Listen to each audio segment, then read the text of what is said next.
Ladies and gentlemen, of course, the AGL company has been at the forefront for many, many years, and we are very lucky today to have the manager of new business, Jane Butler, with us. AGL is striving to make EVs easier for Australians by removing the barriers to EV uptake, reducing costs and enhancing the ownership experience. Without intelligent charging, the uptake of EVs may lead to higher energy costs for all consumers.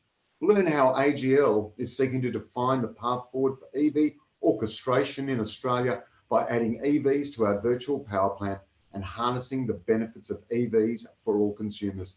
Please welcome Jane Butler, the Manager of New Business, Decentralised Energy Resources from AGL. Thanks, John. It's a pleasure to be here today. I'll just share my screen as well. Won't be a moment. All right, hopefully everyone can see that.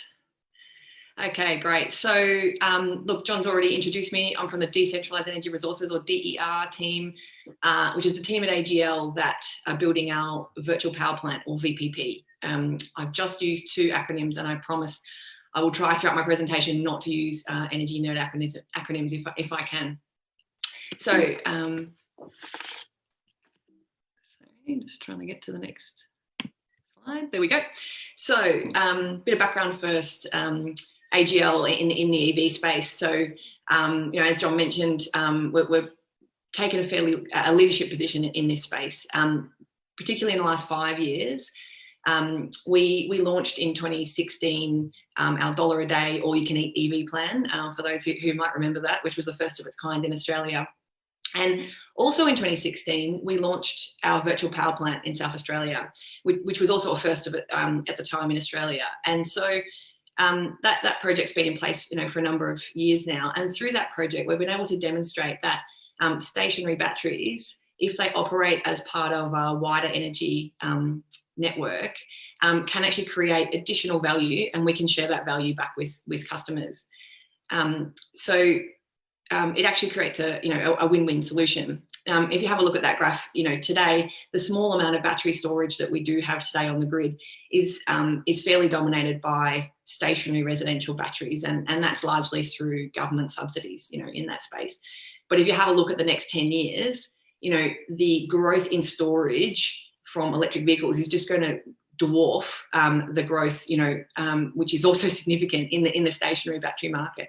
So that, you know, a typical EV might be 3 to 7 times the size, you know, of a stationary energy battery. So, I mean, obviously the forecasts and the numbers vary, but I think the trajectory is pretty clear, and everyone here at this conference would totally understand and never underestimate the enormity of the transition that's upon us.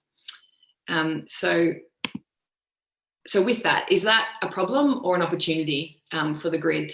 As I said, you know, we've got 5 years of data now, you know, since we first launched our EV plan. So we have a good understanding of the impact of EVs on the grid, and quantifying what would happen in an unmanaged charging scenario. So if you have a look at that dark blue line there, you know, as you would expect, people come home from 5 o'clock and plug in, and demand, you know, continues as people come home into the evening and start to plug in. So on a hot day in February, at the same time everyone's got their aircon loads on, that coincident, you know, peak demand happens.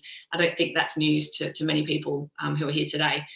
And obviously, if we were to let that continue with the scale of what's coming, we would need huge investment in grid infrastructure to cope with that.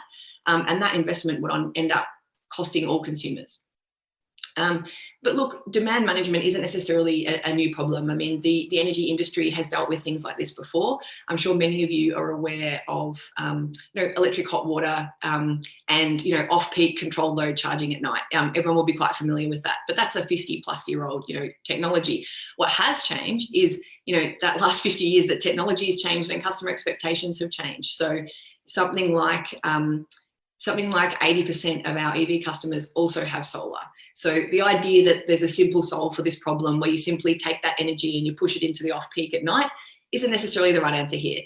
We really want to look at how do we soak up you know, excess solar during the day, for example.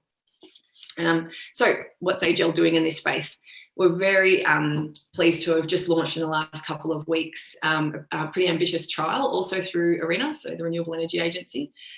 AGL is going to be investing 5.3 million and ARENA 2.3 million, roughly over the next 2.5 years. Now, what AGL is looking to do here is really take a leadership position and bring together customers and energy markets and energy networks. So there's 7 different poles and wires operators that are going to be our partners on the project. And really look, how do we intelligently solve this problem? So given the context of today's grid and the technology, what's the best way to solve this grid integration problem?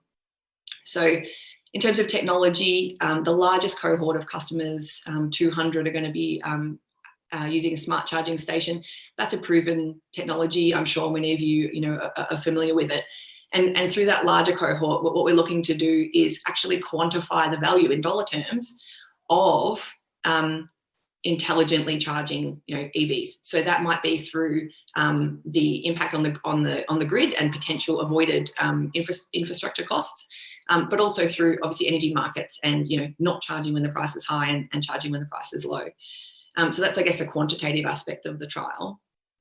The other part, and this is where we're really excited, is probably the more innovative part from a technology viewpoint.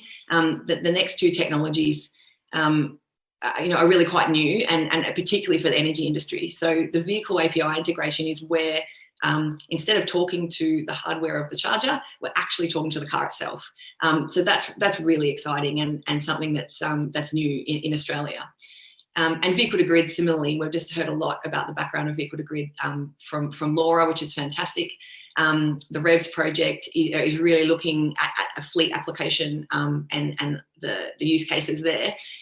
Our trial is going to be the first time in Australia that the vehicle to grid technology has been explored in the residential context.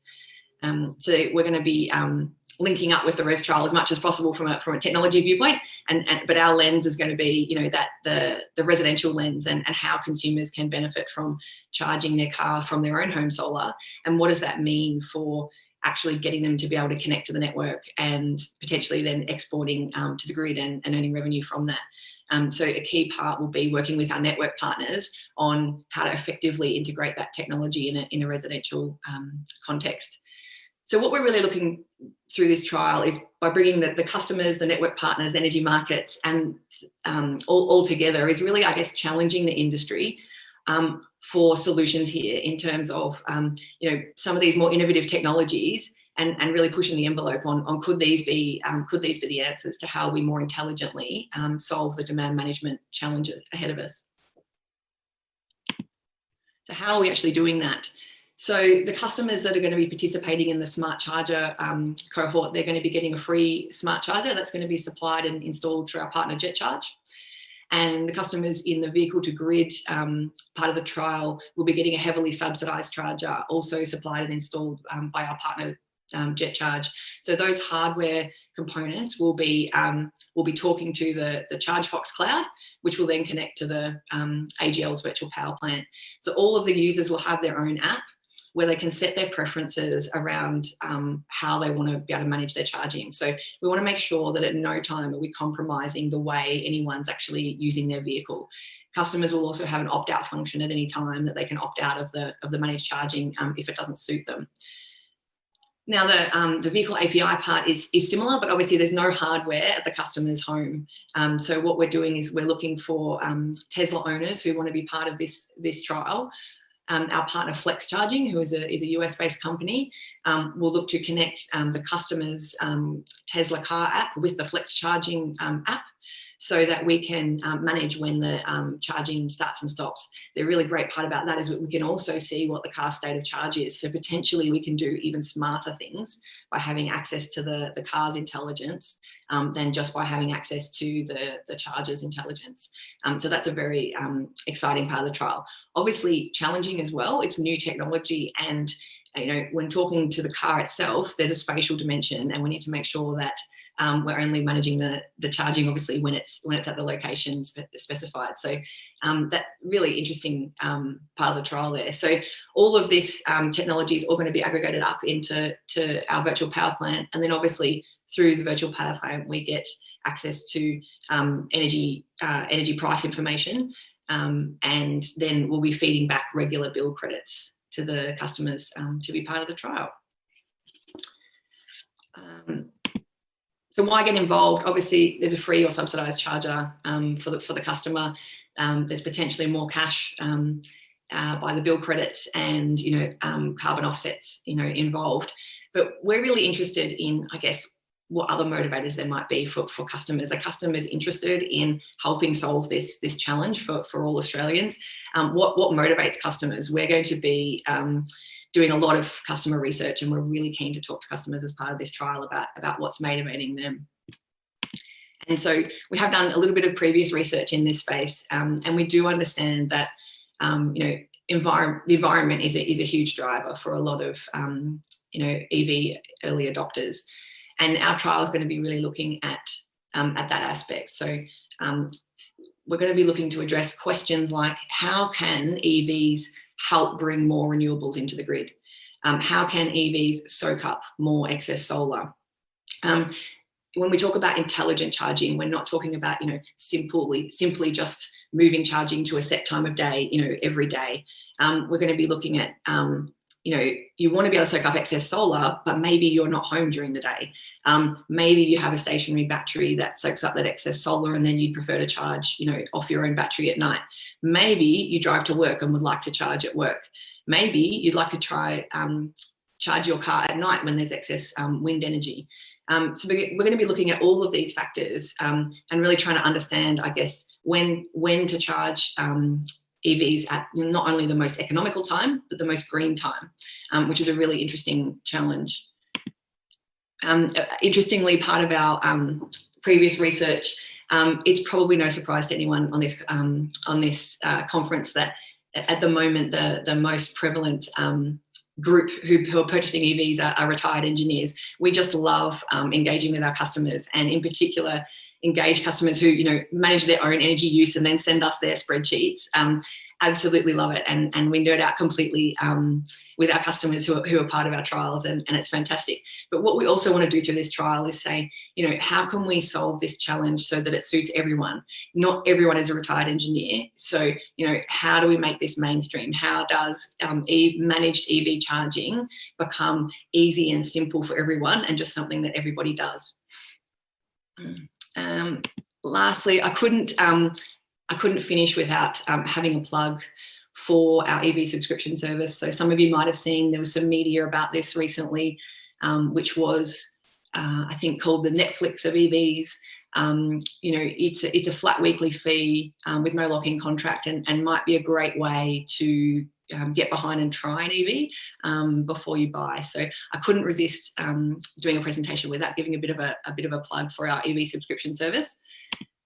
And look, and just lastly, anyone who wants to find out more about the trial, we've just launched it. There's a website there where you can register your interest, and we'll be actually wanting to start, signing customers up and installing chargers in the new year. And we're really just interested to talk to people who, even if you haven't purchased an EV yet, but you're interested, please get in touch. So that's all I have for today. So thank you, John. And I look forward to questions. Me too, Jane. Fantastic. There is a lot of statements and comments in the questions section, but not many real questions.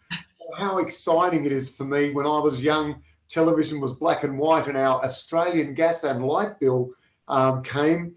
And now, blow me down if you aren't the leaders in transitioning our entire economy. Well done. And your $1 a day really took the excuses out. So it's great to see you having a free plug, and you're always welcome it. I just have to say it's a little disappointing as a Tasmanian to see another map of Australia with us missing. But that's okay. You guys are the big emitters. We're already 100% CO2 neutral. Ladies and gentlemen, before we go to the question section, just look at that button and pump some interesting ones there. I mean, what we've heard is quite the revolution now. Your car is now part of the grid, my goodness. And it's been done all around the world, and it's time we caught up. Thank you, AGL, and thank you, Jane.